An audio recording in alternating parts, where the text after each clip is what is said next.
To properly terminate the grounding conductor, a number 16 stranded wire of a wet niche pull light, the recommended method involves using a wire nut to connect it to a number 12 solid wire.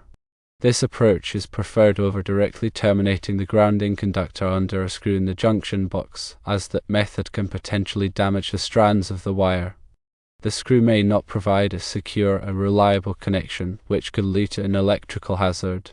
Here are the steps for making the connection. Firstly, strip approximately 1 inch of insulation from the end of each wire, exposing the bare conductors. Secondly, twist the stranded grounding wire tightly together to ensure all the strands are compact and act as a single conductor. Thirdly, screw a wire nut onto the twisted grounding wire and the solid number 12 wire, making sure the wire nut is appropriately sized for the number and gauge of the wires being joined. Fourthly, tighten the wire nut firmly using pliers to ensure a secure mechanical and electrical connection. Fifthly, after tightening, give the wires a gentle tug to ensure that the connection is secure and all wires are properly twisted together within the wire nut. Sixthly, for added protection and insulation, wrap electrical tape around the wire nut and wires, extending the tape slightly onto the wire insulation. When selecting a wire nut, ensure it is rated for the voltage and amperage of the circuit and that it is suitable for the number and gauge of wires being connected. Using the correct size wire nut is critical for a secure and reliable connection. Different wire nuts are designed for different wire combinations, so refer to the manufacturer's specifications to choose the appropriate one. Before starting any electrical work, always turn off the power to the circuit at the breaker panel to prevent electrical shock. Verify that the power is off using a non-contact voltage tester before touching any wires. Grounding is a critical safety measure in electrical systems, providing a path for fault current to return to the source, tripping the circuit breaker and preventing electrical shock. A properly grounded pull light ensures that any fault current will be safely conducted away, protecting swimmers from potential hazards. The number 12 solid wire should be connected to the grounding system in the junction box, typically to a grounding busbar or a grounding screw. Ensure that this connection is also secure and properly tightened. Periodically inspect the wire nut connection and the grounding system to ensure that they remain in good condition. Look for signs of corrosion, loose connections, or damaged insulation. If any issues are found, address them promptly to maintain the safety and reliability of the electrical system. If you are not comfortable performing electrical work, it is always best to hire a qualified electrician to ensure the job is done safely and correctly. Working with electricity can be dangerous, and it is important to take all necessary precautions to prevent accidents. Local electrical codes and regulations may have specific requirements for grounding pull lights. Consult with a local electrical inspector to ensure that the installation complies with all applicable codes. In addition to the wire nut and electrical tape, consider using a silicone-filled wire nut for added protection against moisture, especially in damp or wet locations. The silicone helps to seal the connection and prevent corrosion. Always use approved electrical components that are listed by a recognized testing laboratory, such as Underwriters Laboratories or ETL Semco. These components have been tested and certified to meet safety standards. When working with stranded wire, it is important to twist the strands tightly together before making a connection. This prevents individual strands from fraying and potentially causing a short circuit or loose connection. Using a wire stripper to remove the insulation from the wires is recommended, as it helps to avoid damaging the conductor. A damaged conductor can weaken the connection and increase the risk of failure. After making the connection, it is a good practice to test the grounding system using a multimeter to verify that it is functioning properly. Measure the resistance between the grounding conductor and a known good ground point to ensure that it is low. A high resistance indicates a problem with the grounding system. Keep the junction box clean and free of debris to prevent corrosion and maintain a good electrical connection. Remove any dirt, dust, or moisture that may accumulate in the box.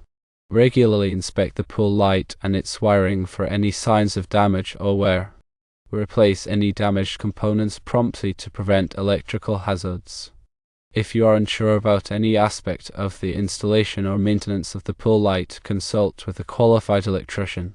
They can provide expert advice and ensure that the electrical system is safe and reliable. Properly grounding a wet niche pool light is essential for the safety of swimmers and the prevention of electrical hazards. By following the steps outlined above and taking all necessary precautions, you can ensure that the pool light is properly grounded and that the electrical system is functioning safely. Firstly, always disconnect the power supply before working on any electrical components. Secondly, use appropriate tools and materials that are designed for electrical work. Thirdly, follow all applicable electrical codes and regulations. Fourthly, if you are not comfortable performing electrical work, hire a qualified electrician. Fifthly, regularly inspect the electrical system for any signs of damage or wear. Sixthly, address any issues promptly to maintain the safety and reliability of the electrical system. Seventhly, use wire nuts that are specifically designed for grounding applications. Eighthly, ensure that the wire nut is properly sized for the number and gauge of wires being connected. Ninthly, wrap electrical tape around the wire nut and wires for added protection. Tenthly, test the grounding system to verify that it is functioning properly. The grounding conductor of a wet niche pool light is typically a green insulated wire. This wire is connected to the metal housing of the pool light and provides a path for fault current to return to the source. The number 12 solid wire should be connected to the grounding system in the junction box, typically to a grounding busbar or a grounding screw. The grounding busbar is a metal bar that is connected to the main grounding electrode system of the building. The grounding screw is a screw that is used to connect the grounding conductor to the metal enclosure of the junction box. It is important to ensure that the connection between the number 12 solid wire and the grounding system is secure and properly tightened. A loose connection can increase the resistance of the grounding path and reduce its effectiveness. In addition to the wire nut and electrical tape, consider using a grounding lug to connect the grounding conductor to the grounding busbar or grounding screw. A grounding lug is a metal connector that is designed to provide a secure and reliable connection for grounding conductors. It is important to select a grounding lug that is properly sized for the gauge of the grounding conductor. When installing the grounding lug, ensure that it is properly tightened to provide a good electrical connection. Also, remember to always consult the National Electrical Code, or NEC, and local electrical codes for specific requirements related to grounding pool lights. These codes provide detailed information on the proper methods for grounding electrical equipment and systems. For example, the NEC Section 680/26 provides requirements for bonding and grounding of swimming pools. Section 680/23 covers underwater luminaires or lights. These sections outline the specific requirements for grounding wet niche pool lights, including the size and type of grounding conductors that are required. In addition to the NEC and local electrical codes, follow the manufacturer's instructions for installing and grounding the pool light. The manufacturer's instructions will provide specific guidance on the proper methods for connecting the grounding conductor and ensuring that the pool light is properly grounded.